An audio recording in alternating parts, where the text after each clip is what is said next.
लोग श्रीमद् भागवतम के तीसरे स्कंद के 5वें अध्याय के 19वें श्लोक को देख रहे हैं और पहले श्लोक में 18वें में क्या कहा था। मैत्रेय मुनि ने कहा था कि साधु पृष्ठम त्वया साधो लोका सात्वनुगृह्णता कीर्तिम वितन्वता लोके आत्मनो धोक्षजात्मनः। साधु पृष्ठम, मुझसे साधु प्रकार से पूछा गया है। किसके द्वारा? त्वया, आपके द्वारा। मैं कैसा हूं? तो कहते साधु, आप साधु हैं। क्यों पूछा है? तो कहते लोगान सात बनो गृहणता, लोगों के लिए, मनुष्यों के लिए कल्याण करने के लिए, वो भी दयावश। ऐसा करने से कीर्ति वितन बता लोके आत्मना, आप अपनी कीर्ति का ही इस जगत में विस्तार करना है कि आप बहुत दयालु हैं। और ऐसा मैं क्यों कर रहा हूं? मानो विदुर जी पूछे तो कहते हैं अधोक्षज आत्मना, आपका मन अधोक्षज में लगा हुआ है।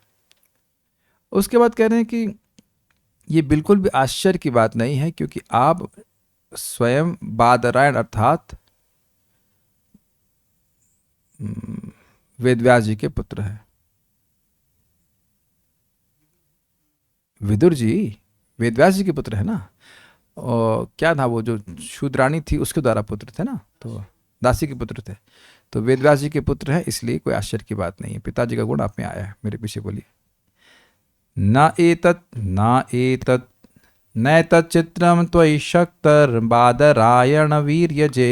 नैतच्चित्रं त्वयि क्षत्तर्बादरायण वीर्यजे। ग्रहीतोऽनन्यभावेन यत्त्वया हरिरीश्वरः। ग्रहीतोऽनन्यभावेन यत्त्वया हरिरीश्वरः। नैतच्चित्रं त्वयि शक्तर्बादरायण वीर्यजे। नैतच्चित्रं त्वयि क्षत्तर्बादरायण वीर्यजे। ग्रहीतोऽनन्यभावेन यत्त्वया हरिरीश्वरः। ग्रहीतोऽनन्यभावेन यत्त्वया हरिरीश्वरः। नैतच्चित्रं त्वयि क्षत्तर्बादरायण वीर्यजे। नैतच्चित्रं त्वयि क्षत्तर्बादरायण वीर्यजे। ग्रहीतोऽनन्यभावेन यत्त्वया हरिरीश्वरः। ग्रहीतोऽनन्यभावेन यत्त्वया हरिरीश्वरः। बोलिए। नैतच्चित्रं त्वयि क्षत्तर्बादरायण वीर्यजे। नैतच्चित्रं त्वयि क्षत्तर्बादरायण वीर्यजे। ग्रहीतोऽनन्यभावेन यत्त्वया हरिरीश्वरः। ग्रहीतोऽनन्यभावेन यत्त्वया हरिरीश्वरः। हे विदुर, यह तनिक भी आश्चर्यप्रद नहीं है कि तुमने अनन्य भाव से भगवान को इस तरह स्वीकार कर लिया है, क्योंकि तुम व्यासदेव के वीर से उत्पन्न हुए हो। सत्य, हे विदुर, यत, क्योंकि त्वया, आपके द्वारा, अनन्य भावेन ईश्वर हरि ग्रहीता, एकांतिक भाव से भगवान हरि पूर्णतः चित्त में स्वीकृत किए गए हैं। एतत्, इसलिए इस प्रकार के प्रश्न बादरायण वीर्यजे, भगवान व्यासदेव के वीर का आश्रय लेकर जन्म लिए हुए त्वयि, आप में, चित्रमना, आश्चर्यजनक नहीं है। देखिए एक बात है, एक तो है कि व्यासदेव जी के पुत्र हैं और हरि शब्द क्यों प्रयोग कर रहे हैं। प्रश्न क्या था? प्रश्न क्या था कि लोग सुख की प्रयास में केवल दुख की प्राप्ति कर रहे हैं। और हरि शब्द क्या अर्थ है? सर्व मंगल दिए प्रेम दिया हरि मन। भगवान हरि मतलब जो दुखों, भगवान अपने भक्तों के कष्ट को दूर करने वाले हैं। तो बड़ा स्पष्ट ये लोग शब्दों का उपयोग कर रहे हैं, बड़ा सोच करके कि हरि को आपने हृदय में धारण किया। जैसे हरि की दुख हरणशील भावना है, उसी प्रकार से आपकी भी समान लोगों के ऊपर निरुपाधिक करुणा है कि उनका दुख दूर हो, इसलिए आपने ऐसे प्रश्न किए हैं। और कोई आश्चर्य की बात नहीं, क्योंकि वेदव्यास जी भी इसी प्रकार से दया से युक्त हैं। वह भी भागवतम की, महाभारत की रचना इसीलिए की ताकि लोगों का कल्याण हो। तो कृष्ण कहता आप प्रति आकर्षित हो। तो लोगों पे दया करने आपके करना का स्वभाव आपके पिताजी का भी है, तो आपका भी है, तो उसमें कौन से आश्चर्य की बात है। ठीक है ना। कहते हैं ना, लाइक फादर लाइक सन, ये होता ही है। न एतत्, यह नहीं, चित्रम, विचित्र है, त्वयि, तुम में, यानी शत्रु, आप, हे शत्रु अर्थात हे विदुर जी, आप में यह गुण विचित्र नहीं है। इसको समझना, तुम में का क्या मतलब होता है? कई बार आप देखेंगे बड़े अजीब गुण है उनमें, अजीब आदमी है, तो आप उनमें वह गुण देख रहे हैं। तो ये गुण उनमें, विदुर जी में देख रहे हैं कि लोगों पे अनुग्रह करने के लिए ऐसे प्रश्न कर रहे हैं। तो इसलिए कह रहे आप में ये विचित्र नहीं है। क्यों? बादरायण वीर जी, आप में बादरायण जी का जीन्स है, अगर कहा जाए। बादरायण मतलब व्यासदेव जी के। बादरायण क्यों कहते हैं? बद्री आश्रम उनका स्थान है, तो इसलिए उनको बादरायण कहेंगे। बदर के वृक्ष जिनका अयन अर्थात घर हो, तो बादरायण व्यासदेव जी। और बादरायणी कौन है? सुखदेव गोस्वामी। यस, बादरायण है व्यासदेव और बादरायणी है सुखदेव गोस्वामी। ग्रही तो अनन्य भावेना, आपने अनन्य भाव से पकड़ लिया है। पकड़ लिया किसको? यत, क्योंकि त्वया हरिर ईश्वर, आपके द्वारा हरि जो ईश्वर है उसको पकड़ा। हरि को कैसे पकड़ लिया? ईश्वर कैसे पकड़ लिया? वो तो सर्वसमर्थ है, वो तो किसी कंट्रोल में नहीं है।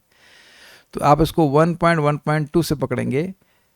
प्रेम रशनया धृतांग्री पद्मः, प्रेम की रस्सी से भगवान भक्त के हृदय में बांधे जाते हैं। यद्यपि वह ईश्वर है, सर्वसमर्थ हैं, किसी कंट्रोल में नहीं है, लेकिन वह भी भक्त के हृदय में जो प्रेम है उसके कंट्रोल में है। तो क्योंकि इनका भगवान के प्रति प्रेम है, इसलिए भगवान के हृदय में पकड़े हुए हैं। ये ध्यान रखिएगा कि जब प्रेम भगवान की तरफ होता है तो उसे प्रेम कहते हैं, और जब वह अन्य जीवों की तरफ डायरेक्ट होता है तो उसे दया, करुणा कहते हैं।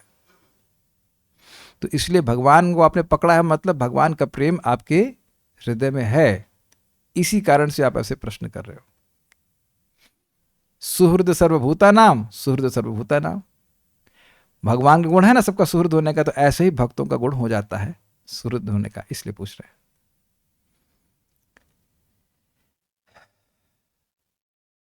श्रीधरी, आपने चूंकि श्री भगवान को ही अपने आश्रय रूप से स्वीकार किया है, अतएव यह आपके लिए कोई आश्चर्यजनक बात नहीं है, क्योंकि आप महर्षि बादरायण के वीर से उत्पन्न हुए हैं। यदि कहें कि बादरायणी महर्षि के वीर से तो धृतराष्ट्र का भी जन्म हुआ था। धृतराष्ट्र तो जन्म से भी अंधे थे और ज्ञान विवेक कहना चाहिए, विवेक की दृष्टि से भी अंधे थे। उन्हें तो धर्म का कोई ज्ञान नहीं था, या एटलीस्ट ज्ञान भी हो तो प्रवृत्ति नहीं थी। तो यह कहना ठीक है, किंतु धृतराष्ट्र ने श्री भगवान को आश्रय नहीं बनाया और आपने श्री भगवान को अपनाया, यही आप दोनों में अंतर है। कितनी सुंदर बात है। आप देखिए, इस जगत में ही आप देखते होंगे कि आपके भाई बंधु भक्त नहीं हैं, बिल्कुल भगवान से मतलब विमुख है। तो अब उसका कारण क्या है? केवल जन्म आधार नहीं है। हम सुनते हैं गर्भाधान संस्कार और सब कुछ है, लेकिन गर्भाधान संस्कार होने के बाद भी जीवात्मा की अपनी भी तो कुछ स्वेच्छा है। अब हम लोग तो ये नहीं कह सकते कि सभी लोग यहाँ पे जितने उपस्थित वो गर्भाधान संस्कार के द्वारा ही उत्पन्न हुए थे, लेकिन बड़ी सुंदर बात 11वें स्कंद में बताया गया है, विश्वद्रोहोपि ही, कोई व्यक्ति विश्व का, देवताओं का, देवो विश्वद्रोहोपि ही, देवताओं का, सभी देवताओं का और पूरे विश्व का द्रोही भी क्यों ना हो, लेकिन इस भागवत धर्म का आश्रय लेता है तो वह भी पवित्र हो जाता है, साधु बन जाता है। तो वैसे तो खैर ये पहले से मतलब यमराज हैं तो उसको कठिनाई नहीं है, लेकिन ये बड़ा अंतर आप देख रहे हैं कि एक ही परिवार में पैदा हुए हैं और भगवान के द्वारा पैदा हुए हैं।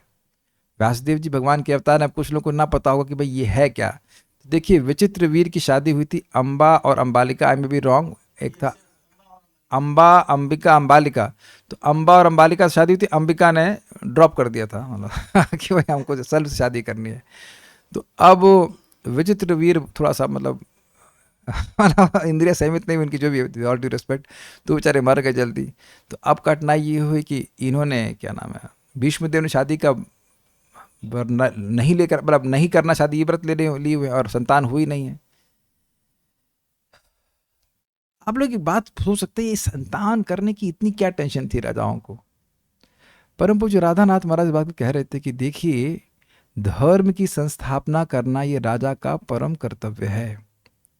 तो अगर कोई गलत व्यक्ति राजा बन गया तो उससे पूरी प्रजा का नुकसान होगा। इसलिए एक सदपुत्र होना बहुत जरूरी था एक राजा के लिए, क्योंकि उसका दायित्व पूरे विश्व का होता है, पूरे विश्व का, है ना।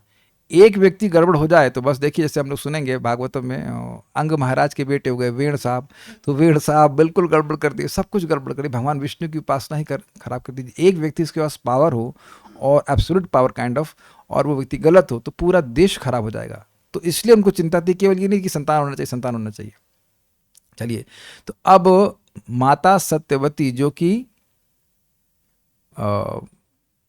मतलब विचित्रवीर की माँ हैं, शांतनु की पत्नी हैं, तो उनको ने कहा भीष्मदेव को कि आप संतान उत्पन्न कीजिए। तो उन्होंने कहा नहीं, मैं संतान उत्पन्न नहीं कर सकता हूं, क्योंकि मैंने व्रत लिया है कि मैं ब्रह्मचर्य का पालन करूंगा।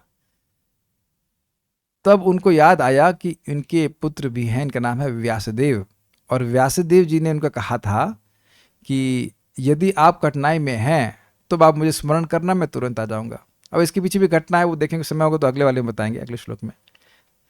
तो अब उन्हें स्मरण किया तो व्यासदेव जी ने कहा कि देखिए, अगर ये रानियां 1 साल तक तपस्या करती हैं तो मैं बहुत सुंदर रूप में आऊँगा, और अगर ये तुरंत संतान उत्पत्ति चाहती हैं तो मैं बहुत भयानक रूप में आऊँगा, और यही उनकी तपस्या होगी।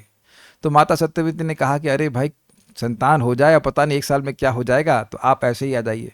तो वो तो तपस्या करके आए, तो तपस्या करके एकदम अघोरी, मतलब जो भी लग रहे हो, भयानक से लग रहे थे। तो अंबिका, अब जो भी पहली बड़ी हो, हमको नहीं पता पहले कौन आई, अंबिका हो, अंबालिका हो, तो अंबिका आई तो उसके मन में आता, विचित्र वीर इतने सुंदर थे, तो इनके भाई भी तो बड़े सुंदर होंगे। और दरवाज़ा खोला और देखा भयानक रूप में व्यासदेव जी हैं। तो उसको आंखें एकदम बंद हो गई। तो उस संग से धृतराष्ट्र पैदा होते ने कहा कि क्योंकि उसने आंखें बंद कर ली हैं तो इनका लड़का बलशाली तो बहुत होगा, 10,000 हाथियों का बल उनका था, लेकिन ये अंधा पैदा होगा। तो बड़े दुख हुए कि अंधा राजा कैसे राज्य करेगा। कहने फिर से आप दूसरी रानी से पुत्र उत्पन्न कीजिए, तो जो भी रही हो, अंबिका हो, अंबालिका हो। तो अंबालिका आई तो वह अब आंखें तो नहीं बंद कर ली, इनकी देख करके उनकी हालत खराब हो गई, पीली पड़ गई। तो अब उससे पांडु उत्पन्न हुए, जो पांडु पीले रंग के थे, लेकिन वो भी बहुत शक्तिशाली थे। अकेले ही एक धनुष की सहायता से पूरे विश्व में विजय प्राप्त की थे, भागवत में सुन चुके हैं। तो उन्होंने कहा फिर से अंबिका, या जो पहली वाली थी उसको कहा फिर से जाओ। तो अब वो जाना नहीं चाहती थी, तो उसने अपनी एक शूद्राणी को भेज दिया, दासी को भेज दिया, और उसने बड़े प्रेम से व्यासदेव जी की सेवा करी।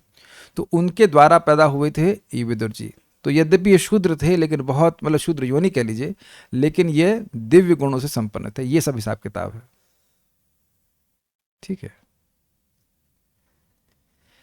ये बताना जरूरी होता है कि बहुत से भक्तों को पता ही ना चले, तो फिर वो ठीक नहीं है। तो महाभारत भी हमने सुना दी, अगर किसी को महाभारत सुनने का थोड़ा सा रुचि हो तो महाभारत की कथा भी हमने सुना दी आप लोगों को, मतलब in case you wanted to hear that.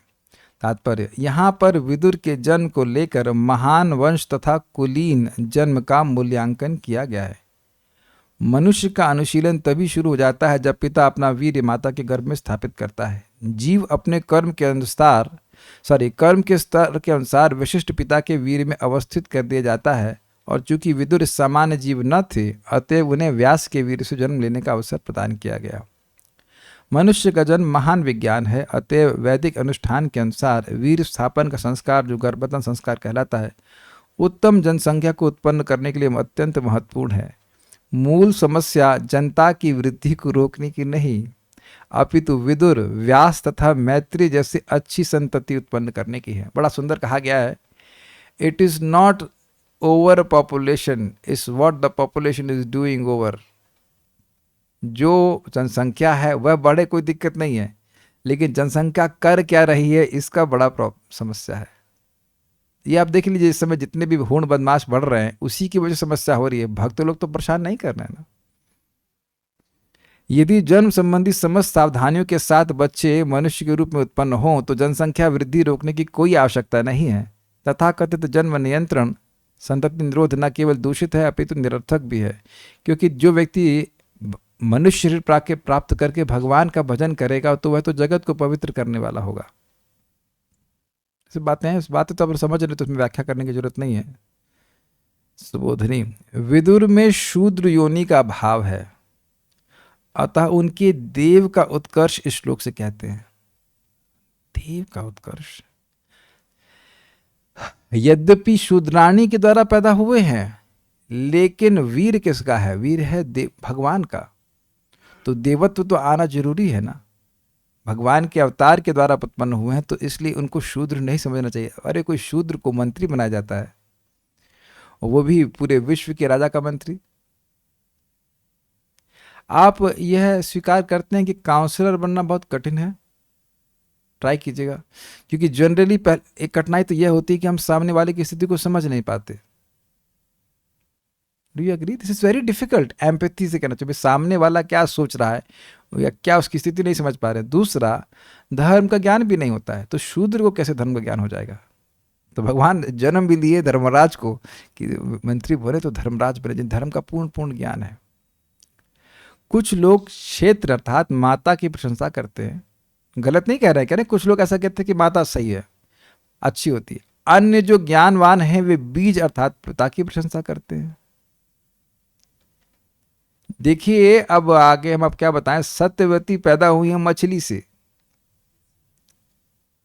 और वो उपचरी वसु थे, उनके वीर से वो उत्पन्न हुई है। तो अब बताइए, मछली के पेट में है, मछली से उत्पन्न हुई तो मछली होना चाहिए ना, लेकिन वो उत्पन्न हुई शरीर मतलब मनुष्य के रूप में। इंटरेस्टिंग। तो माता, जैसे यहां भी आप देख रहे हैं शूद्राणी थी, तो माता तो बहुत महत्वपूर्ण नहीं थी, लेकिन पिता बहुत महत्वपूर्ण थे, इस कारण से बेटा इस प्रकार का हुआ। Quite interesting. दोनों में से बीज ही उत्पन्न है, उत्तम है, अर्थात क्षेत्र यानी माता से पिता विशेष है, क्योंकि पुत्र में पिता के वीर का ही प्रभाव पड़ता है। देखिए इस तरह समझिए कि वो एक भूमि कुछ भी है, लेकिन भूमि में जो बीज डालेंगे वही ना उत्पन्न होगा। ये बहुत इंटरेस्टिंग बात है। जैसे बीज के प्रभाव से शूद्र जीव भी ऋषि बन गए हैं, अतः बादरायण के वीर से उत्पन्न तेरे में यानी कि विदुर में वैसा होना कोई आश्चर्य नहीं। यद्यपि आप शूद्राणी के द्वारा पैदा हुए, लेकिन आप में ऐसा धर्म का ज्ञान, ऐसी महाभागवतता होना कोई आश्चर्य की बात नहीं है। ऐसे वक्ता के पुत्र कथा कहने में भी समर्थ शक्तिवान होता है। ये समझ में आया? व्यासदेव जी शास्त्र बोलने में प्रवीण हैं, तो उनका बेटा भी प्रवीण हो, कथा कहने में समर्थ हो, तो कौन सी आश्चर्य की बात है। फिर प्रश्न करने में समर्थ हो तो कौन सी बड़ी बात है। जब कथा कहने में समर्थ है तो प्रश्न करने में, तो प्रश्न तो छोटा सा होता है ना, कथा तो अधिक बोलनी होती है। तो जो कथा कहने का ज्ञान है, जो कि कहते थे, ये आपको याद हो कि धृतराष्ट्र जी विदुर जी से मंत्रणा लेते थे, कहते थे देखो यद्यपि मैं तुम्हारी बात को स्वीकार न कर पाऊं, लेकिन अच्छा लग रहा है सुनाओ। ये अच्छा लग रहा है, धर्म की बात सुनाते हो अच्छा लगता है। तो ऐसा जब वो धर्म पे खूब बोलने में समर्थ हैं, विदुर नीति एक आता ही है, तो उसको यन मैत्रिण वैदुरकम वदंती, श्रीमद् भागवत में वर्णन आया 3.1 में, जिसको मंत्री लोग वैदुरी नीति, वैदुरिकम यानी विदुर की नीति कहते हैं, यानी मंत्री लोग उसको रेफर कर सकते हैं, यानी कि मंत्रियों की एनसाइक्लोपीडिया है विदुर जी की नीति। ये है हिसाब किताब। तो वो जब इतना धर्म पे बोलने में समर्थ हैं, तो प्रश्न आप इतने अच्छे करो तो कौन सी आश्चर्य की बात है। देखिए ये बात भी है, भागवतम का प्रवचन होता है तो जो लोग भागवत के विद्यार्थी हैं वो प्रायः बड़ा अच्छा प्रश्न कर पाते हैं। नहीं तो मुझे याद है परम पूज्य राधा गोविंद महाराज जी प्रवचन कर रहे थे बलराम हॉल में, अब तो मर गई वो माता जी, पूछी महाराज जी एक प्रश्न है। क्या प्रश्न है? महाराज जी हम लोग यहाँ मंदिर में आए थे, हमारा पर्स चोरी हो गया। तो महाराज कहे तो हम क्या करें भाई, आपका पर्स चोरी हो गया, कहाँ की बात देख रहे कहाँ। तो जो भागवत पढ़ते सुनते हैं तो वह उस विषय को और गहनता से समझ पाते हैं, तो कोई अगर बात फंसने वाली होगी तो पूछेंगे, क्योंकि विचार करने की क्षमता है, वो विचार किए रहते हैं तब वह प्रश्न करते हैं। अब कुछ समझ रहे ना बात को। तो ये ऐसे आप पुत्र हैं, इसीलिए इतना गंभीर प्रश्न किए कि सुख के लोग प्रयास कर रहे लेकिन दुख की प्राप्ति हो रही, तो क्या युक्त है वो कहिए। समझ गए ना बात? इसलिए आश्चर्य का भाव है, कोई आश्चर्य नहीं। इस बीज का अर्थात बादरायण के वीर का फल भी तुमको मिला है, इसमें प्रमाद यानी भूल से प्राप्त बीज है, इस शंका का भी निवारण होगा। इसका क्या मतलब है भाई? ऐसा नहीं है कि व्यासदेव जी गलती से बेटा पैदा कर दिए। समझ में आया? बादरायण वीर जे मतलब वह अपने वीर को व्यर्थ प्रयोग नहीं करेंगे। He will not do it for sense gratification. देख रहे हैं एक एक शब्द पे कितना विचार किया है, कितना शब्द। कभी कभी लोग बोलते पता नहीं ये बच्चा कैसे हो गया। पता नहीं का मतलब देयर वाज नो प्लानिंग। तो ऐसे नहीं, बादरायण वीर जे मतलब बिल्कुल सोच समझ के। अभी मैंने आपको कथा बताई, उन्होंने कहा था कि 1 साल तक अगर रानी तपस्या करेंगी तो ये होगा, अगर मैं आऊँगा तो मेरे को प्रेम से सेवा करेंगी तो ये होगा। वो जानते थे कि किस मनस्थिति में व्यक्ति संतान उत्पन्न करेगा तो क्या प्रभाव होगा। तो you were a plan child अगर कहा जाए तो। बादरायणी जी है अपने गलती से भूलवश संतान नहीं उत्पन्न कर दिया। कितना अद्भुत है ना, एक एक शब्द का कितना महत्व। जो विपरीत रीति से उत्पन्न अर्थात बिना रीति से उत्पन्न होता है वह भगवत भक्त नहीं होता है, क्योंकि ऐसी सृष्टि भगवान के द्वारा करी हुई नहीं होती है, काम के द्वारा सृष्टि होती है। समझ में आया? भगवान व्यासदेव काम के वशीभूत नहीं है। वह, इसको आपने सुना है भगवद गीता में, प्रजनस चास्मि कंदर्पः, जो संतान उत्पत्ति के लिए काम का उपयोग किया जाता है वह मेरी विभूति है। It's not an ordinary thing. और आपने क्या सुना था? धर्मो विरुद्ध कामोस्मि भरतर्षभ, है ना? जो धर्म के अविरुद्ध है वह काम मैं हूं। अब देखिए, परम पूज्य राधा गोविंद महाराज के कोट मुझे मिला था कि कृष्ण भावना भावित संतान उत्पन्न करने का प्रयास इतना सुंदर है, इतना पवित्र है कि भगवान इसको अपने प्रतिनिधि के रूप में बोल रहे हैं। अमेजिंग। यानी कि ऐसा संतान उत्पन्न करने की इच्छा कि हमारा बच्चा या जो भी बच्चा है वह कृष्ण भावना भावित हो, उसका आखिरी जन्म हो, या एटलीस्ट कम से कम मुक्ति के लिए अग्रसर हो। ये संकल्प कितना बढ़िया है, संकल्प कितना बढ़िया है। तो कहने का अर्थ ये है कि ये जो अनवांटेड चाइल्ड वाला प्रोग्राम है, यह बादरायण जी नहीं कर सकते, व्यासदेव जी नहीं कर सकते, भगवान ऐसी सृष्टि नहीं कर सकते। जैसे अगर आपको याद हो, या तो नहीं होगा, 5वें स्कंद में कहते हैं ऋषभदेव अपने 100 पुत्रों को कि तुम लोग मेरे हृदय से प्रकट हुए हो। तो आप कहेंगे आए पिता के हृदय से कैसे प्रकट हुए हैं?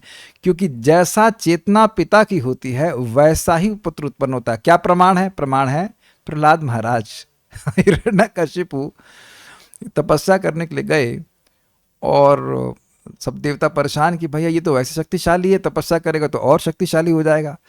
तो नारद जी और पर्वत मुनि बड़े क्यूट हैं और उसके बाद गए, चिड़िया के रूप में बोल दी वहां जाकर के, ओम नमो भगवते वासुदेवाय, ओम नमो भगवते वासुदेवाय। अब वो सुन लिया, अब शुद्ध भक्त के नाम से मुख से नाम उच्चारित हुआ तो कान में प्रवेश करके और हृदय में बैठ गया। अब उसके मन में वही चल रहा है, ओम नमो भगवते वासुदेवाय। अब परेशान। ये है नरसिंह पुराण में कथा। तो उसे बड़ा क्रोध आया, कहते ये जिसका मैं विरोधी हूं उसी का नाम मैं बोल रहा हूं तपस्या में, मतलब स्मरण कर रहा हूं। तो उसे क्रोध आया, तपस्या छोड़ करके अपनी पत्नी का संग किया। तो अब उस समय भी सोच रहा है ओम नमो भगवते वासुदेवाय। तो उस कारण से प्रहलाद महाराज उत्पन्न हुए। तो अब देख लीजिए कि उनकी पत्नी बहुत कृष्ण भावना भावित हो, ये वर्णन नहीं है, लेकिन पिता कृष्ण भावना भावित था, तो इस कारण से प्रहलाद महाराज जन्म लिए। प्रैक्टिकल है, शास्त्र का वचन है।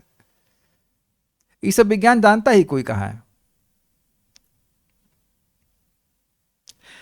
ये बता रहे थे कि साउथ इंडिया में भी जैसे संतान गर्भाधान का बात हो रही होती तो कीर्तन वगैरह भक्त वाह कर रहे होते हैं। वो कोई गंदी बात नहीं मानते हैं, बिकॉज इस वो सृष्टि को प्रजा सृष्टि करने के लिए है, उस बात को स्वीकार करते हैं। श्रीला भक्ति ठाकुर जी, भक्ति सिद्धांत सरस्वती ठाकुर जी अखंड ब्रह्मचारी कहे थे और कहे थे कि मैं कई सैकड़ों बार स्त्री संग कर सकता हूं अगर ये गारंटी हो कि वो भगवान का भक्त है, लेकिन क्योंकि गारंटी नहीं है इसलिए हम ब्रह्मचारी रह गए। काफी इंटरेस्टिंग है। और आप जानते हैं भक्ति ठाकुर जी भी ने भगवान से प्रार्थना किया था कि उन्हें ऐसा पुत्र हो जो कृष्ण भावना का प्रचार कर सके। तो आप जानते हैं ये भक्ति सिद्धांत ठाकुर जी ऐसे आए थे। तो बातें हैं। इस कारण से ही तुमने अनन्य भाव से अर्थात केवल भगवत भाव से ही भगवान को ग्रहण किया अर्थात अपनाए। समझ में आई बात? क्योंकि आप भगवान की सृष्टि हैं, आप भगवान बादरायण की सृष्टि, इसीलिए आप ऐसे इतने सुंदर भक्त हो कि आपने भगवान को ही स्वीकार किया हुआ। ये बात है। वह भगवान दुखों का भी नाश करते हैं और योनि आदि के दोषों को भी दूर करते हैं क्योंकि वे ईश्वर अर्थात सर्वसमर्थ हैं। मतलब शूद्र योनि से जो जन्म ले रहा है तो उसकी मति ऐसे शास्त्र में तो जाएगी नहीं, लेकिन भगवान हरि को आपने पकड़ लिया है तो इस प्रकार के सारे दोष आपके निवृत्त हो गए। आप आगे 9वें स्कंद में सुनेंगे, एक राजा थे, राजा नहीं क्षत्रिय लड़का था, राजकुमार था। वह गायों की सेवा कर रहा था, गायों की रक्षा कर रहा था और रात्रि में एक बाघ आया तो गलती से तो वह बाघ को मारने की बजाय गाय का गला कट गया। तो वशिष्ठ ऋषि ने उसे शाप किया कि तुम शूद्र जाओ। क्या नाम था भूल रहा हूं मैं, स से नाम था कुछ था, सुयश से कुछ, तो मैं भूल रहा हूं नाम क्या था। हाँ कुछ था, सुदम्न नहीं था लेकिन सा से कुछ नाम था, जो भी रहा हो। तो उन्होंने वो शूद्र के रूप से हो गए, लेकिन भगवान का भजन करके वो जो शूद्रता का जो दोष था वो नष्ट हो गया, ब्रह्म शाप भी व्यर्थ हो गया, विफल हो गया। तो भगवान के भजन से ऐसा होता है, तो इसलिए कह रहे हैं ईश्वर है इसलिए सर्वसमर्थ है, दुखों का नाश करने वाले। परंतु वो ऐसा क्यों करते हैं, दुख क्यों नष्ट करते हैं? तो कहते हैं क्योंकि वे हरि हैं अर्थात दुखों को हरण करने वाले हैं, क्योंकि वे दीन दयालु हैं, इस कारण से वैसा करते हैं। तो इस प्रकार से आपका कोई भी अगर शूद्र के योनि का दोष था वह भगवान ने हर लिया। अब हम अगले श्लोक पे जाते हैं।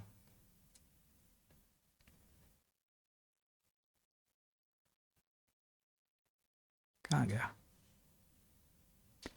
20वां, इसमें भी कथा आएगी। तो एक प्रश्न होगा कि भाई बादरायण का पुत्र हूं तो शूद्र योनि में क्यों आ गया? तो इसको भी यहाँ समझा रहे हैं। मांडव्य शापाद भगवान प्रजा संयमनो यमः। मांडव्य शापात् भगवान् प्रजा संयमनो यमः। भ्रातुः क्षेत्रे भुजिष्यायां जातः सत्यवती सुता। भ्रातुः क्षेत्रे भुजिष्यायां जातः सत्यवती सुतात्। बोलिए। मांडव्य शापात् भगवान् प्रजा संयमनो यमः। मांडव्य शापाद भगवान प्रजा संयमनो यमः। भ्रातुः क्षेत्रे भुजिष्यायां जातः सत्यवती सुतात्। भ्रातुः क्षेत्रे भुजिष्यायां जातः सत्यवती सुतात्। मैं जानता हूं कि तुम मांडव्य मुनि के शाप के कारण विदुर बने हो और इसके पूर्व तुम जीवों की मृत्यु के पश्चात उनके महान नियंत्रक राजा यमराज थे। तुम सत्यवती के पुत्र व्यासदेव द्वारा उसके भाई की रखैल पत्नी से उत्पन्न हुए। रखैल से मेरा मतलब दासी पत्नी। बड़ा अजीब सा शब्द था रखैल। हमको बड़ा, देखिए विचित्र वीर उस दासी से कोई संग नहीं किए हैं तो उस अर्थ में आप मत लीजिएगा, बस केवल साथ में है कि वह दासी थी, ये बोला गया था। शब्द हमको बड़ा अजीब सा लगा था। आप ये देख रहे हैं कि एक शब्द का प्रभाव चित्त पे कैसा होता है। हमको आश्चर्य होता है कि भक्त लोग एक शब्द से प्रभावित हो जाते हैं, हम सभी लोग, और सोचते हैं कि हम लोग ये प्रभुपाद जी के शब्द सुनेंगे खूब जोर और प्रभाव नहीं होगा। इज इट नॉट पैराडॉक्सियल बोलेंगे क्या? एक शब्द की अजीब सा लग रहा था ना, ये शब्द क्यों है, अब व्हाटएवर, लेकिन और रोज अगर हम प्रभुपाद जी ग्रंथों को पढ़ेंगे तो क्यों नहीं हमारी चित्त में परिवर्तन होगा। चलिए पढ़ते हैं। मांडव्य शापात, मांडव मुनि के शापवश, कैसे शाप मिला बताऊंगा अभी। भ्रातु क्षेत्र, अपने भ्राता विचित्र वीर की भार्या स्वरूप स्वीकृता। अब देखिए विचित्र वीर ने तो उस दासी को भार्या के रूप में स्वीकार नहीं किया था, लेकिन उनकी मां सत्यवती ने बोला था कि आप इस, क्षमा कीजिएगा, सत्यवती ने नहीं बोला था, अंबिका किसी एक ने बोला था कि आप चली जाइए तो इन्हीं से संतान उत्पन्न हो जाएगा। तो अब वो संतान जो उत्पन्न हो रहा है वो किस लिए हो रहा है? ऐसे फ्रॉड में हो रहा है। उसका योजन था, उसका उद्देश्य था, प्रयोजन था कि भाई कुरुवंश के लिए कोई उत्तराधिकारी प्राप्त हो, लेकिन अब उनको व्यासदेव से चिढ़ थी तो उसको भेज दिया, तो उसलिए एक प्रकार से भार्या ही हुई। प्रभुपाद समझाते हैं कि अन्यथा भी राजा लोग दासियों का संग कर लेते थे, लेकिन वो जो पुत्र होते थे वह राज्य के उत्तराधिकारी नहीं होते थे, इसलिए ये राज्य के राजा नहीं बन सके, लेकिन यह मंत्री जरूर बन गए। इसलिए छोटे भाई की तरह ही ट्रीट करते थे, इसलिए बोल रहे हैं। भ्रातु क्षेत्र, क्षेत्र का मतलब होता है माता, और भ्रातु का यहां पे अर्थ है अपने भ्राता। भ्राता मतलब व्यासदेव जी के भाई, व्यासदेव जी के, विदुर जी के भाई नहीं, व्यासदेव जी के भाई थे विचित्रवीर। तो विचित्रवीर की दासी मतलब हुई, एक प्रकार की भार्या स्वरूप थी, पत्नी स्वरूप हुई, उनके भुजिष्याम, उनकी दासी द्वारा सत्यवती सुतात, सत्यवती के पुत्र व्यासदेव द्वारा प्रजा संयमनः, लोक का दंड विधान करने वाले, प्रजा को संयमन में रखने वाले भगवान यमः जातः, आप साक्षात यमराज ने जन्म लिया। अब भगवान मतलब सर्वसमर्थ है, तो आप शूद्र उद्र नहीं हो। देखिए एक बात समझ लीजिएगा कि भक्त किसी भी योनि से उत्पन्न हो, किसी भी योनि से, उसका जो भक्ति का संस्कार है वह नष्ट नहीं होता है, क्योंकि वह तो उपाधिगत नहीं है कि मैं शूद्र हूं, ब्राह्मण हूं या कुछ भी हूं। विप्रादिशद गुणयुतादरविंद नाभास पादारविंद विमुखा स्वपचो वरिष्ठ मन्ने तो दर्पित मनो वचने हितार्थ प्राणम पुनाति सकुलम न तुम भूरि मानः। कोई ब्राह्मण है और ब्राह्मण के 12 गुणों से युक्त भी है, और भगवान अरविंदाक्ष, भगवान अरविंद कमल नयन भगवान श्री कृष्ण से विमुख है, भगवान का भक्त नहीं, तो वह अपना भी उद्धार नहीं कर सकता। अपने को बहुत ज्यादा मान रहा है कि मैं ब्राह्मण हूं, वो अपना भी उद्धार नहीं कर सकता है। लेकिन मन्ने तुदर्पित मनो वचने हितार्थ, कोई शपथ है लेकिन अपने मन, वाणी और कर्मों को भगवान को समर्पित करता है, तो न सिर्फ अपने को उद्धार करता है बल्कि सकुलम, अपने कुल का भी उद्धार करता है। एक प्रश्न किए कोई व्यक्ति की, अरे माता जी अगर हैं तब, हाँ तो लड़की भी उद्धार करती है, लड़की का भी संबंध तो कुल से है ना। हाँ अभी तो दोनों कुलों से है, ससुराल से भी और मायके से भी। तो वे कह रहे हैं मांडव्य शापात, मांडव्य मुनि के शाप से भगवान, आप भगवान हो, भगवान से मतलब ऐश्वर्य से युक्त हैं, प्रजा संयमनो यमः, आप प्रजा का संयम करने वाले यम हो, आप कोई शूद्र नहीं हो। और यमराज जी क्या है, 12 महाजनों में से महाजन है, जो इस भागवत धर्म को समझते हैं उनमें से 12 व्यक्तियों का नाम है यमराज। कौन कैसे जानते हैं, यमराज जी बोले बलिर व्यासकी वयम, हम भी जान रहे हैं यमराज बोले हम भी जान रहे हैं। तो धर्मराज है, महाभागवत हैं, इसीलिए आप पहले सुन लिए कि मैत्री मुनि इनको समझ गए कि ये महाभागवत है, भगवान के पार्षद हैं, भगवदी हैं, इसलिए उनका सम्मान किए थे। अच्छा, तो यमराज हूँ क्या, अच्छा, तो फिर कहते हैं जन्म कैसे लिया, तो कहते हैं भ्रातुक क्षेत्रे भुजिष्यायाम, बहन भाई की पत्नी, भाई की पत्नी स्वरूपा, भार्या स्वरूपा दासी के द्वारा जातः आप प्रकट हुए, सत्यवती सुतात, सत्यवती के बेटे व्यासदेव जी के द्वारा। तो अब कथा और बताऊंगा अभी कैसे कैसे होता है, आज कथा अधिक है। श्रीधरी, प्रश्न है कि यदि मैं बादरायण के वीर से उत्पन्न हूं तो फिर मैं शूद्र कैसे हूं, और यदि शूद्र हूं तो कैसे मैं जीवों पर कृपा करने वाला हूं। आपने कहा था कि लोकान अनुग्रहणता, अशूद्र को तो अपने ही बारे में कुछ अपना कल्याण कैसा हो नहीं पता, तो वह दूसरों पे क्या कल्याण करेगा। तो इसका उत्तर है कि महर्षि मांडव्य के शाप के कारण अपने छोटे भाई विचित्रवीर की भोग दासी के गर्भ से बादरायण महर्षि ने आपको उत्पन्न किया, ऐसे तो आप साक्षात यम ही हैं। मतलब यमराज तो हैं, वो तो एक्सटर्नल, जैसे मतलब कपड़ा पहन के आ गए आप विदुर जी का। जैसे भाई कोई भी भक्त है, वो जान रहा है भगवान के बारे में, जो मतलब अब नीली शर्ट पहने या वाइट शर्ट पहने उससे क्या फ़र्क पड़ता है, कोई फ़र्क पड़ता है। मतलब अपीयरेंस में फ़र्क पड़ सकता है, लेकिन ऐसा नहीं कि बोलने में कोई फ़र्क पड़ेगा, है ना। अच्छा, अब आप नीली शर्ट पहन के आए हैं तो क्या कम समझ में आ रहा है, और हमारे जब कल वाइट पहन के आ जाए तो भी उतना ही समझ में आएगा। बस सिंपल सी बात है, ये तो शरीर तो देख उपकरण की तरह। तो कुछ कथा बतानी होगी तब तो फिर बात समझ में आएगी।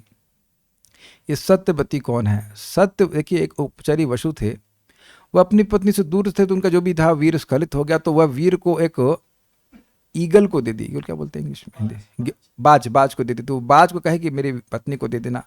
तो वह जा रहे थे, तो एक बाज से बाज की लड़ाई हो गई, तो वह वीर स्खलित होकर के मुख से, बाज के मुख से पानी में गिर गया। तो उस पानी को उस वीर को मछली ने खा ली, तो उस मछली से वो मछली गर्भवती हो गई। तो उसमें सत्यवती और मत्स्य नाम के एक लड़का और एक लड़की उत्पन्न हुई। तो उस मछली से जो जन्म हुआ उसलिए इसका नाम था मत्स्य गंधा, उसके शरीर से मत्स्य की महक आती थी। तो अब उसको एक मछुआरे ने अडॉप्ट कर लिया। मत्स्य के जो राजा थे वो तो आज जाके मत्स्य प्रदेश के राजा बने। तो अब हुआ ये कि वह उनके जो मछुआरे थे वो बोट, फेरी, हाँ क्या कहते हैं उसको इंग्लिश, नाव का, नाविक का कार्य भी करते थे, तो यह भी करने लगी। तो एक दिन ये पराशर मुनि को पार करा रही थी। तो पराशर मुनि ने देखा कि इस समय अगर मैं इस स्त्री से संतान उत्पन्न करता हूँ तो साक्षात भगवान के अवतार का अवतरण हो जाएगा, यानी व्यासदेव जी का। तो उन्हें ऐसा प्रपोजल दिया, उनको ने कहा कि नहीं, मैं तो आपसे शादी भी नहीं की हूँ और कुंवारी हूँ, और ऐसा करूँगा तो मेरा तो अपमान होगा बहुत। तो कहे नहीं, मेरे प्रभाव से आपको कोई आपका मतलब कौमार्य नष्ट नहीं होगा। तो उन्होंने कहा कि इतने सारे लोग आसपास हैं, ऐसे कैसे हम कर सकते हैं। तो उनने अपनी योग शक्ति से सब तरफ एक द्वीप का निर्माण कर दिया था और सब तरफ धुंध कर दी थी। तो उन्होंने उनका संग किया और उसके द्वारा तुरंत ही व्यासदेव उत्पन्न हो गए, उसी द्वीप में उत्पन्न हुए। इसीलिए इनका नाम कृष्ण द्वैपायन व्यासदेव कहा जाता है। जो द्वीप में, द्वीप जिनका अयन हो मतलब घर हो, तो वहाँ पे वैसे उत्पन्न हुए थे और फिर वह तुरंत बड़े भी हो गए ये अद्भुत है। ऐसे बच्चे हों तो कोई दिक्कत नहीं ना, व्यासदेव रखे, नहीं तो वाह वाह करने वाले बच्चे, और उसके बाद उनको ट्यूशन पढ़ाओ, जो ट्यूशन पढ़ने के बाद भी फेल हो जाते हैं तो ऐसे बच्चों से कोई फायदा नहीं है कि नहीं। बड़ी दिक्कत है भाई, कोई बुरा नहीं मानेगा अगर आपके बच्चे ऐसे हों, लेकिन इंटरेस्टिंग है कि व्यासदेव ऐसे पैदा हुए। और पराशर मुनि चले गए, फिर दोबारा कभी मिले नहीं, और ये वैसे ही नहीं।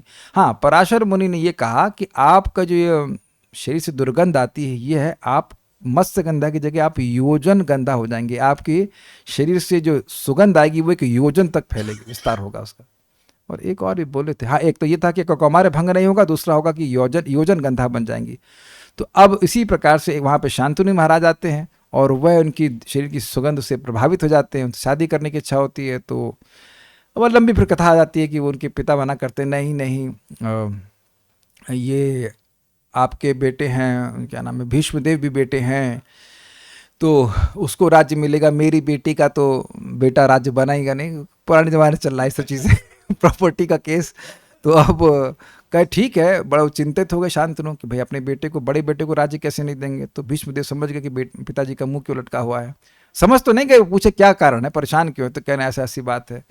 काफ़ी इंटरेस्टिंग है, पिता का शादी बेटा तय कर रहा है। तो शांतनु जाकर के, ऐसा क्षमा कीजिएगा, भीष्मदेव जाकर के, भीष्म नहीं, देवव्रत उनका नाम था, देवव्रत जो गंगा जी के पुत्र थे तो शांतनु के द्वारा, तो देवव्रत जाकर के बात करते हैं सत्यवती के पिताजी से कि पिताजी के लिए बहू चाहिए, दुल्हन चाहिए। तो उन्होंने कहा कि अरे तो आपके भी संतान होंगे, तो कहते हैं आप भी तो राजा बनोगे। तो नहीं, मैं राज्य स्वीकार नहीं करूंगा। तो कहते हैं आप राज्य से नहीं स्वीकार करेंगे, लेकिन आपके जो बच्चे होंगे तो वह तो सब झगड़ा करेंगे ना हमारे बेटी के बच्चों से। तो कहते हैं हम शादी भी नहीं करेंगे। अब एक क्षत्रिय के लिए ये व्रत लेना, ये नेक्स्ट टू इम्पॉसिबल है। और इसीलिए उसी समय देवताओं ने उन पर बारिश करी फूलों की, कहे भीष्म भीष्म भीष्म, इसीलिए तब से इनका नाम भीष्मदेव पड़ गया। ये सारी इक्वेशंस हैं। तो अब शांतनु की शादी हो जाती, फिर सत्यवती से इनके 3 पुत्र, 3 होते ना, दो, चित्रांगद और विचित्रवीर। चित्रांगद को उन्हीं के नाम का एक क्या कहते हैं, गंधर्व मार देता है, कहता है हमारा तुम्हारा, तुम एक ही नाम के कैसे हो सकते हैं, मार दिए उनको युद्ध में। तो विचित्रवीर बने। तो विचित्रवीर के लिए शादी के लिए लेके आते हैं अंबा अंबालिका और कौन सा है, अंबा अंबिका और अंबालिका को लेके आते हैं काशी मलेरेश के पास से भीष्मदेव। तो फिर ये शादी, उन 2 की शादी इनसे विचित्रवीर से हो जाती है। ये सब स्टोरी है। सारार्थ दर्शनी, मैत्रेय मुनि विदुर जी के पूर्व इतिहास का वर्णन करके विदुर जी के असाधारण व्यक्तित्व को दर्शा रहे हैं। विदुर जी भुजश्यायाम अर्थात विचित्रवीर की दासी के क्षेत्र अर्थात गर्भ से उत्पन्न हुए थे। स्पष्ट है। तात्पर्य, मांडव मुनि एक महान ऋषि थे। देखिए भागवत 1:13, उसको हमने नोट में डाल दिया आगे। और विदुर अपने पूर्व जन्म में नियंत्रक यमराज थे, जो जीवों की मृत्यु के बाद उनका कार्यभार संभालता है। इस भौतिक जगत में रहने वाले जीवों की 3 दशाएं हैं, जन्म, भरण पोषण तथा मृत्यु। एक बार मृत्यु के पश्चात नियुक्त नियंत्रक के रूप में यमराज ने मांडव्य मुनि को उनके बचपन के दुराचार के लिए दंड दिया और उन्हें भाले से छेद जाने का आदेश दिया।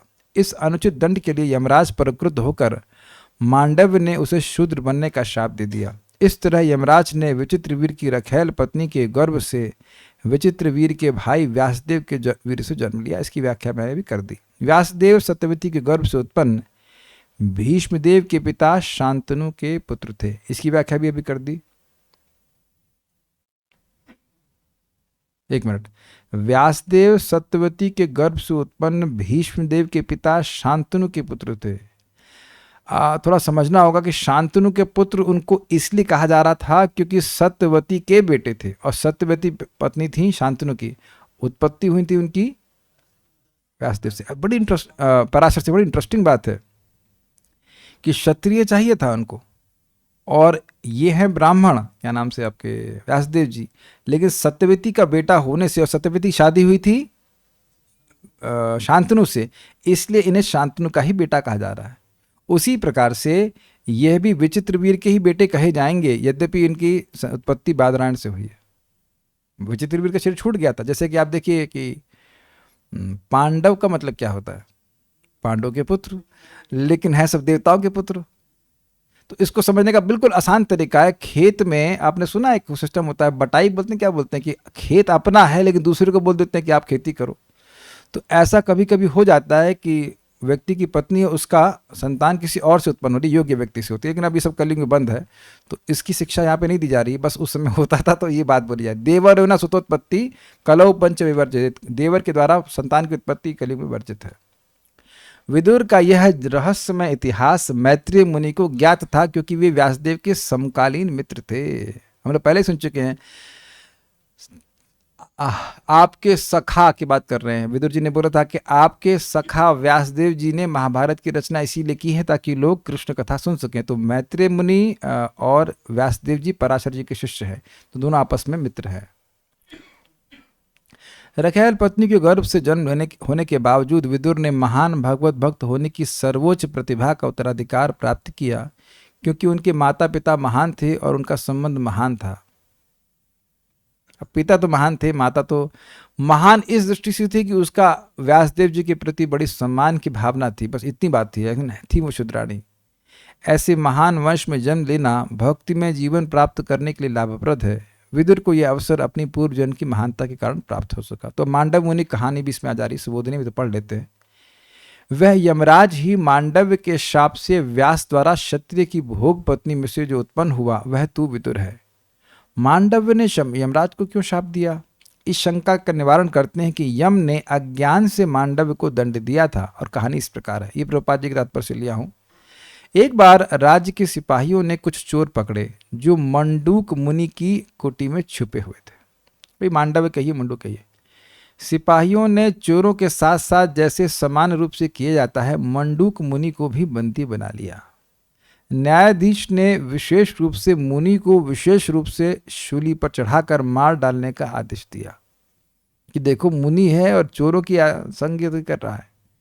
किंतु जब उन्हें भाला भोंका जाने वाला था तो इसका समाचार राजा के पास पहुंच गया, अतः उसने तुरंत ही उनका महामुनि होने के नाते वध रोकने का आदेश दिया। ये दिख रहा है कि कैसे कर्म कार्य करता है। Things can be beyond our control, they are beyond our control. राजा ने स्वयं मुनि से अपने व्यक्तियों की गलती के लिए क्षमा मांगी। वह मुनि तुरंत ही जीवों के भाग्य विधाता यमराज के पास पहुंचे। देखिए कितने समर्थ व्यक्ति थे। यहाँ तो व्यक्ति को दुख होता है तो वह एस्ट्रोलॉजर के पास जाता है यहाँ कोई दुख होता है और यहाँ के जीवन में दुख आया कहीं सीधे यमराज के पास पहुंच गए। सोचना चाहिए, विचार कीजिए कितने समर्थ व्यक्ति रहे होंगे। जब मुनि ने उनसे पूछा तो यमराज ने उत्तर दिया कि मुनि ने अपने बचपन में एक तेज नुकीली तिनके से चींटी को भीड़ डाला था, इसलिए उसे यह कष्ट उठाना पड़ा। मुनि ने सोचा कि यह यमराज की मूर्खता थी कि उन्हें बचपन के अज्ञान के लिए दंडित किया गया। अतः मुनि ने यमराज को शाप दे डाला कि वे शूद्र बन जाएं 100 सालों के लिए। तो अब एक समझना होगा कि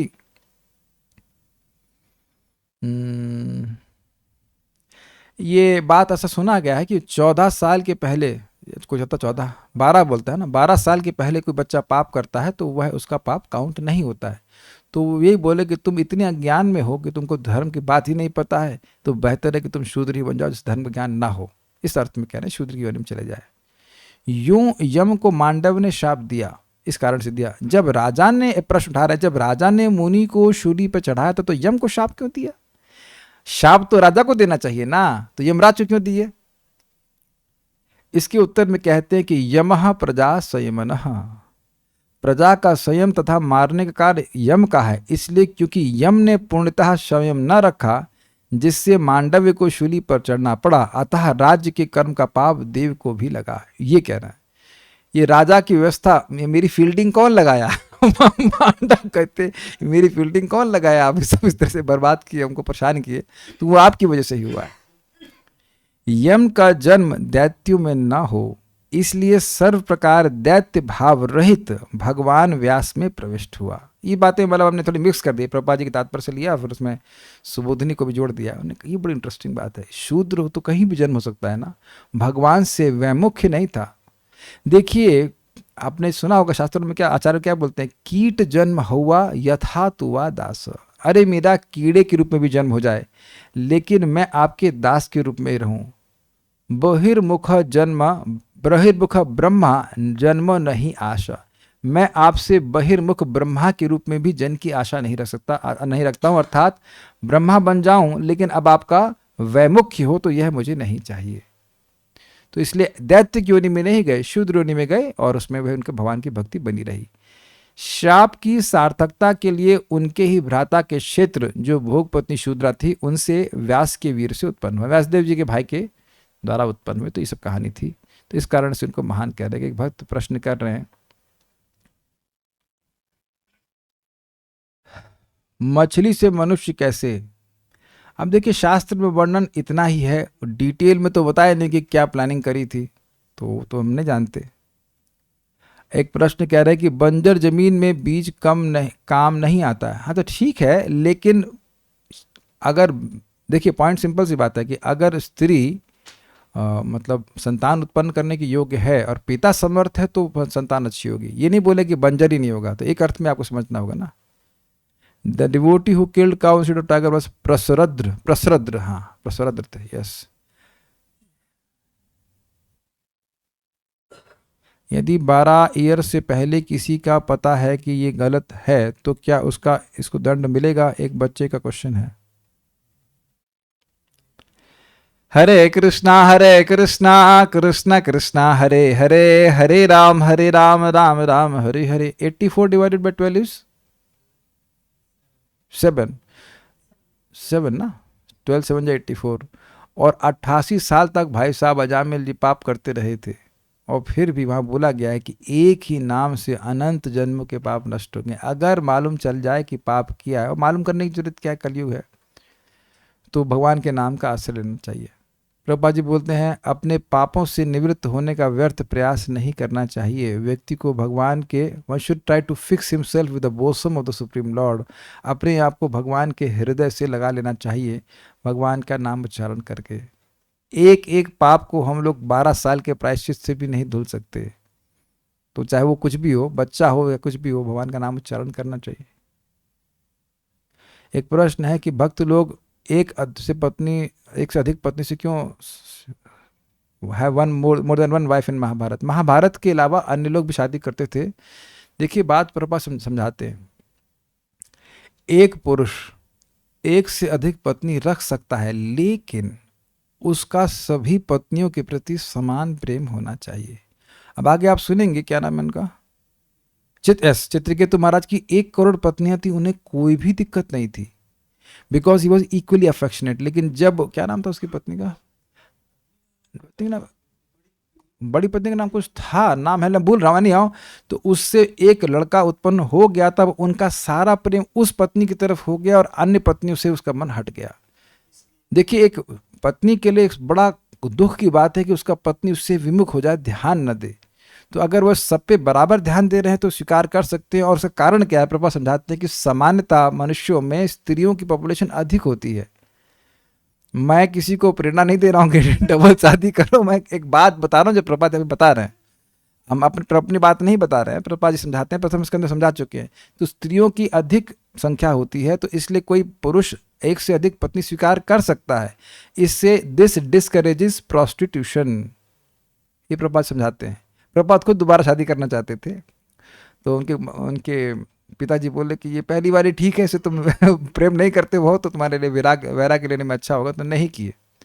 it was not bad. The point is people, आजकल लोग अगर डबल शादी कर रहे हैं, जो भी शादी कर रहे हैं, वह केवल इंद्रिय तृप्ति के लिए कर रहे हैं। और आप देखेंगे ध्रुव महाराज की माँ को, सुनीति को यह दिक्कत नहीं थी कि सुरुचि की भी शादी हुई थी, उनको दिक्कत ये थी कि वे सुरुचि से ही प्रेम करते हैं, मेरे तो को दासी भी नहीं मानते। तो ये बात है, इसीलिए तो भगवान मैनेज कर पाए। 16,108 सबके साथ रहते थे, सबको सुख देते थे।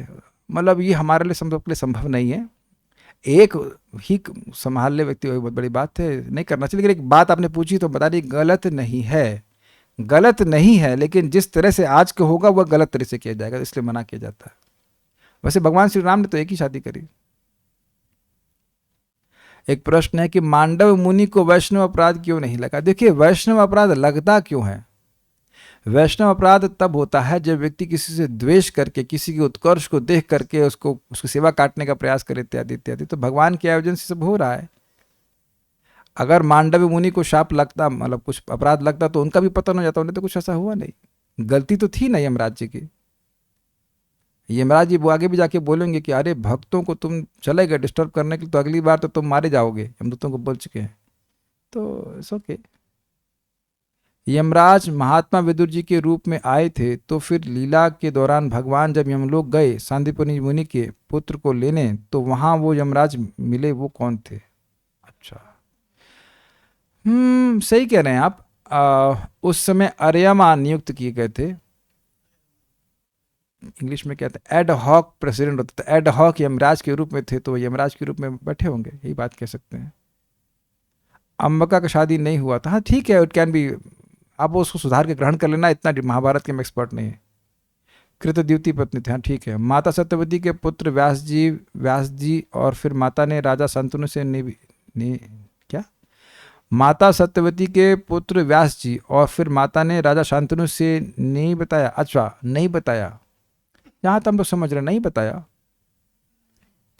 नहीं बताया, लेकिन भीष्म देव से डिस्कस करी थी जब विचित्र वीर की, हाँ भीष्मदेव को बार बार कह रही थी, तो फिर भीष्मदेव मना कर दी, तब वह विचार करते कि मेरा एक पुत्र व्यास जी भी है। भाई ये तो कुंती महारानी भी तो नहीं बताई थी कि कर्ण उनके पुत्र हैं। हाँ बोलिए।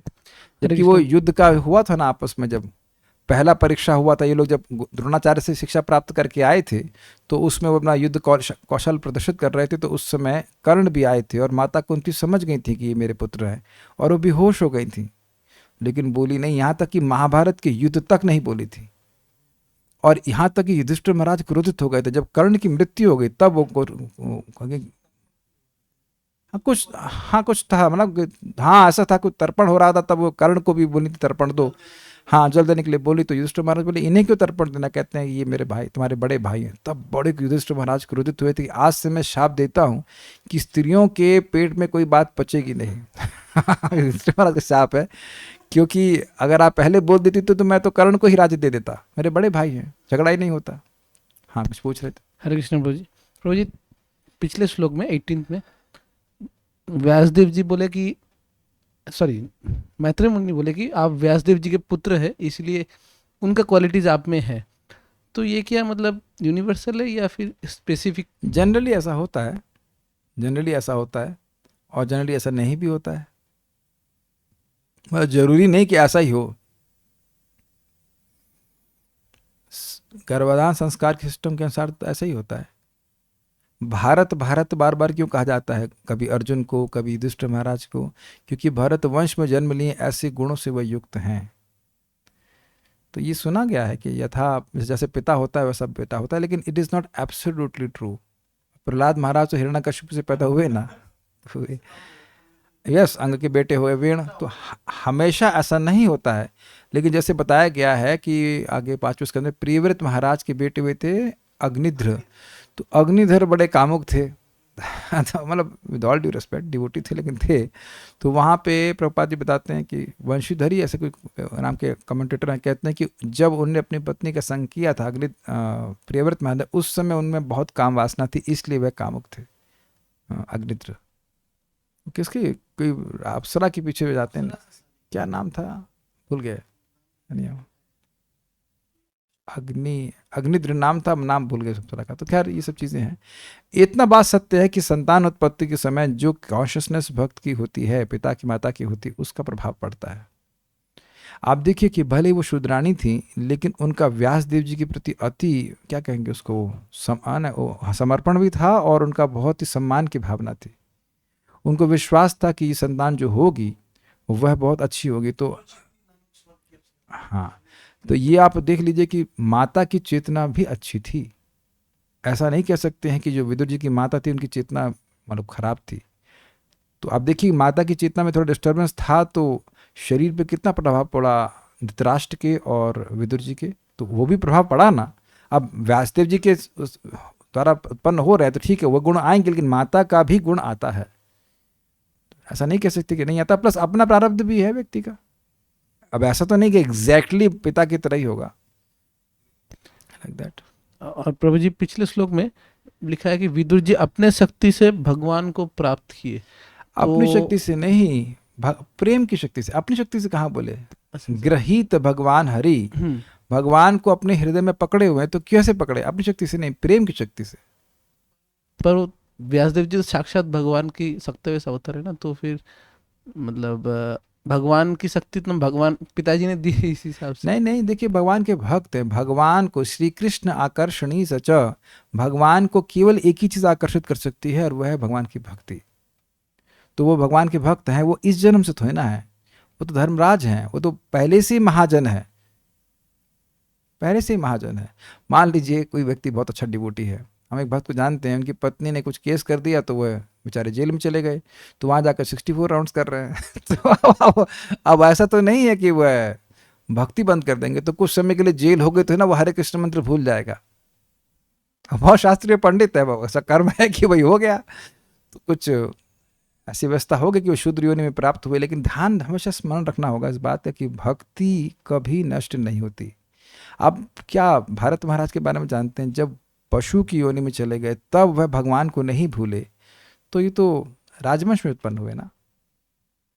ये हम लोग के लिए बहुत बड़ा संबल है कि आपने जो भी भक्ति में आकर्षण जागृत कर लिया है वो कभी नष्ट नहीं होगा, नेवर एवर। और भी प्रश्न कर रहे हैं। महाभारत लगता है लोगों को बड़ी अच्छी लगती है, क्या प्रश्न कर रहे हैं। लास्ट क्वेश्चन, कई बार देखा जाता है कि बच्चे की कुछ आदतें उसके माता पिता से मिलती हैं। संस्कार तो पूर्व जन्म के अनुसार होते हैं, पर इससे भी तो यह भी समझ आता है कि हेरिडिटी है। देखिए, संस्कार पूर्व जन्म के हैं तो यहाँ के भी तो हैं। गर्भधान संस्कार भी तो संस्कार है। संस्कार मीन्स प्यूरिफिकेशन। तो केवल पूर्व जन्म के अनुसार चल रहे हैं। ये जो इस समय भागवत का संस्कार मिल रहा है, तो आप ये कह सकते हैं कि पूर्व जन्म में आपने भागवत सुनी ही थी। आप ये नहीं कह सकते कि नहीं सुनी थी, और ये भी नहीं कह सकते कि सुनी थी। तो इस जन्म में भी तो संस्कार बन रहा है हरे कृष्ण मंत्र का, प्रसाद ग्रहण करने का। तो ये तो आप नहीं कह सकते कि पिछले जन्म में आपने यही प्रभुपाद जी के ग्रंथ पढ़े ही थे, ऐसा नहीं कह सकते। कुछ संपर्क भक्ति का हो सकता है, लेकिन जरूरी तो नहीं कि आपके संस्कार वही एग्जैक्टली हो। संस्कार तो ऑनगोइंग प्रोसेस है ना, इज इट नॉट? तो केवल माता पिता के अनुसार नहीं है, केवल इस जन्म के माता पिता के अनुसार नहीं है। मैं यह कह रहा हूं, मैंने ये नहीं कहा कि माता पिता के अनुसार है ही नहीं। Is it okay? एक और प्रश्न, प्रभु जी, विदुर जी ने तो बोला था कि वह महाभारत के टॉपिक से विरक्त हो गए हैं, तो फिर मैत्रेय मुनि महाभारत के टॉपिक्स क्यों डिस्कस कर रहे हैं? अरे भैया, इनको स्पष्ट बोल रहे हैं कि कृष्ण कथा सुनाओ।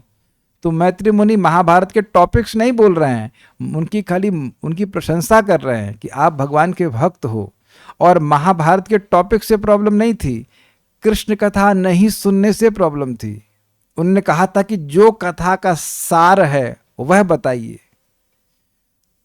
तो अगर आप धर्मराज के बारे में बात कर रहे हैं, तो धर्मराज भी तो भगवान के महान भक्त हैं, तो उनकी बात आप कृष्ण कथा से अलग क्यों ले रहे हैं? ये नहीं दिख रहा है कि शाप मिलने के बाद भी व्यक्ति की भक्ति नष्ट नहीं हुई, तो आप इसे लौकिक बात कैसे स्वीकार कर रहे हैं? महाभारत में तो भगवत गीता भी है, तो क्या उसको भी नहीं सुनेंगे? तो आपको ध्यान देना हो कि महाभारत की से प्रॉब्लम नहीं है। जो महाभारत के लौकिक विषय उनको नहीं सुनना चाहते हैं। अगर मान लीजिए मैत्रेय मुनि बोलते धर्म क्षेत्र कुरुक्षेत्र, तो वो सुनते, बड़े सुख से सुनते, क्योंकि भगवान की बात है। तो महाभारत में जो कृष्ण कथा है उसको सुनना चाहते, मान लो भी द्रौपदी का प्रसंग सुना देंगे तब। ऐसे तो आप प्रथम स्कंद में सुन ही चुके हैं कैसे वो क्या नाम है, द्रोणी अश्वत्थामा ने ब्रह्मास्त्र चलाया, तो फिर वो महाभारत की कथा नहीं है। महाभारत में भी वर्णित है, लेकिन भागवत में क्यों वर्णित है? उसमें सीधे कृष्ण की कथा है, ये बात है। और विदुर जी, अर्जुन भी स्मरण कर रहे हैं मैंने ये किया, मैंने वो किया, तो सब तो महाभारत सुनते हैं डिटेल में, लेकिन वह कृष्ण के संदर्भ में बात की जा रही है, तो इसलिए कृष्ण कथा ही है। एक अच्छी बात है कि भक्त लोग बड़े माइन्यूटली सुन रहे हैं। This is very appreciative, I really appreciate this. तो अच्छी बात है। चलिए यहाँ रुकते हैं। ऐसा प्रश्न आप लोगों के लिए ही संभव है क्योंकि आप लोग भगवान के भक्त हैं और भगवान का नाम जप करते हैं, अन्यथा ऐसा प्रश्न कोई नहीं कर सकता। So will stop now. Shrimad Bhagavatam की जय, श्रील प्रभुपाद की जय, निताय गौर प्रेमानंदे।